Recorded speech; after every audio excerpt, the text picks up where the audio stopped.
Hej, her kommer en lille guide til, hvordan du nemt og hurtigt passer og plejer dine sølvsmykker derhjemme ved brug af plejeprodukter, du kan købe hos Vipon. Vi har to forskellige muligheder, når vi snakker sølv. Vi har sølvrensen, som er rigtig god, hvis du har smykker, som ligesom har nogle små krummelurer, der kan være svære at komme til at pudse med en pudseklud. Og så har vi de her små klude, som er rigtig gode, hvis du har smykker, som har en lidt større flade. Det er en rigtig god idé, når du arbejder med de her produkter, lige at sørge for at have et par handsker på, så du lige beskytter huden også. Lad os starte med sølvrensen. Hvis det er smykker eller den ring, jeg har her, som er sådan lidt mere snirklet og kan være lidt sværere at komme til at pudse med en pudseklud, så er det som sagt en rigtig god idé at bruge sølvrensen. Der ligger sådan en lille kurv hernede i bøtten, og der dumper vi egentlig bare smykket ned i og lader det ligge dernede og hygge sig.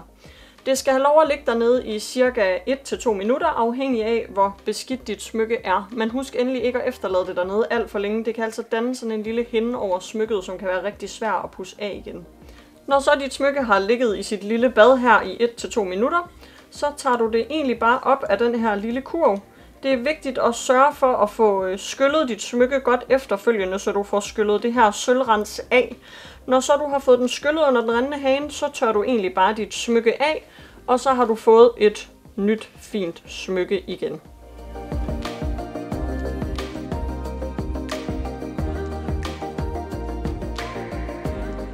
Er det derimod et sølvsmykke, som har sådan lidt en større flade, som nu for eksempel den her armring, er det en rigtig god idé at bruge de her små pudseklude. De er altså lidt mere effektive, når det kommer til en flade, som skal pudses. Det er simpelthen så simpelt bare lige at tage dem her op, og så er det egentlig ellers bare at gå i gang med at knuppe lidt på den her. Det kan tage lidt tid, men det er altså meget, meget simpelt og meget nemt at have med at gøre derhjemme, så giv den lidt kærlighed, det bliver den altså glad for i længden. Og derudover så holder det altså noget længere imellem, du skal pudse det, hvis du lige giver det en tur efter med pudsekluden her.